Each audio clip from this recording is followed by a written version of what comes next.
A transformação digital modificou significativamente a forma como empresas realizam suas atividades, tornando os processos mais rápidos, eficientes e acessíveis. Nesse contexto, os contratos físicos, assinados em papel, passaram a ser gradativamente substituídos por contratos digitais celebrados por meio de plataformas eletrônicas.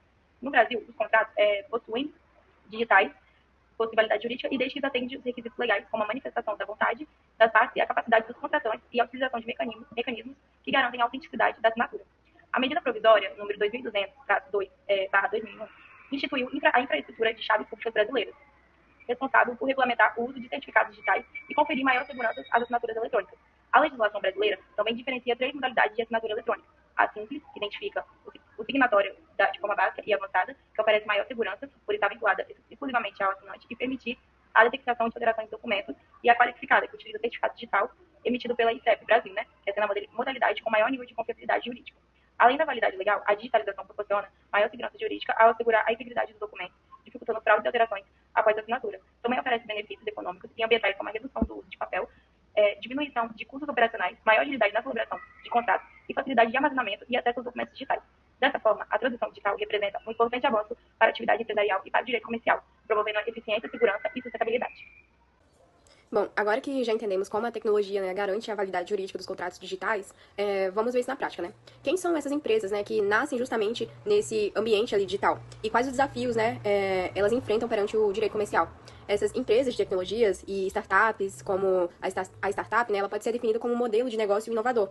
Ela é escalável e baseada em tecnologia e em busca de crescer rapidamente ao resolver um problema ali diferente do que o mercado tradicional oferece. Diferente de uma empresa comum, ela nasce em um ambiente de incerteza, testando ideias que até encontrar ali um modelo que realmente funcione e que possa ser aplicado em larga escala. Foi justamente a digitalização que permitiu, que empresas assim conseguissem invadir setores que antes eram dominados por grandes players tradicionais e casos das fintechs, que aplicam tecnologia ao setor bancário e financeiro. O Nubank, ele é um ótimo exemplo disso, das tecnologias que aplicam tecnologia à logística e ao transporte, como vemos nos aplicativos de entrega, mobilidade, que usamos no dia a dia.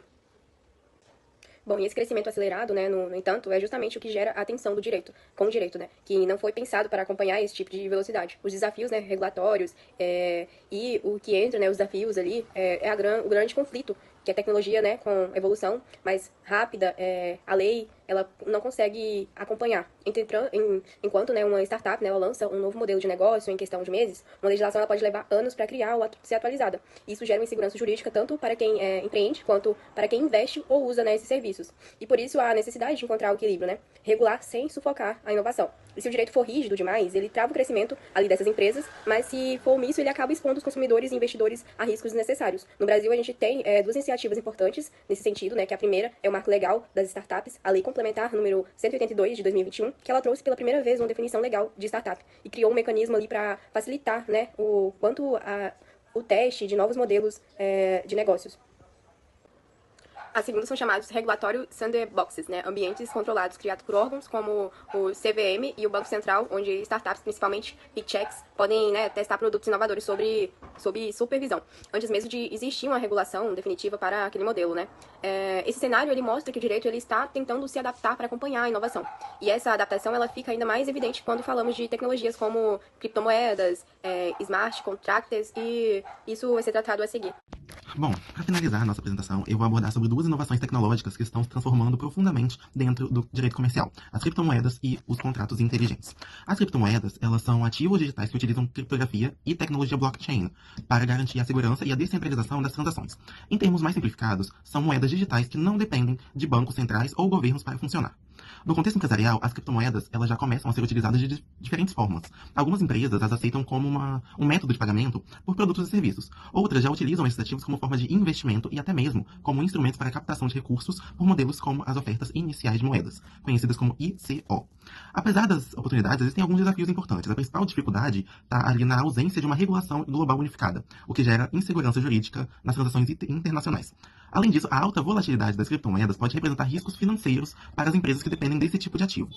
E o que são os contratos inteligentes? Basicamente, são programas de computador armazenados dentro dessa blockchain que executa automaticamente as cláusulas contratuais quando determinadas condições são cumpridas, ou seja, são contratos auto-executáveis sem a necessidade de uma intervenção humana após a sua programação inicial. Um exemplo prático seria o de uma transportadora. Assim que o sensor confirma que a mercadoria foi entregue ao destinatário, o sistema executa automaticamente o pagamento ao prestador de serviço. Isso elimina burocracias, reduz os custos operacionais e diminui a possibilidade de conflitos ou atrasos na execução contratual.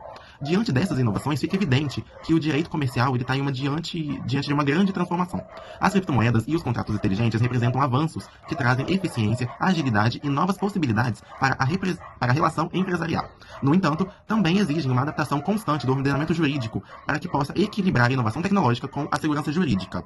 O desafio do direito, portanto, não é impedir o avanço dessas tecnologias, mas sim acompanhá-lo, garantindo proteção às relações comerciais sem frear a evolução do mercado.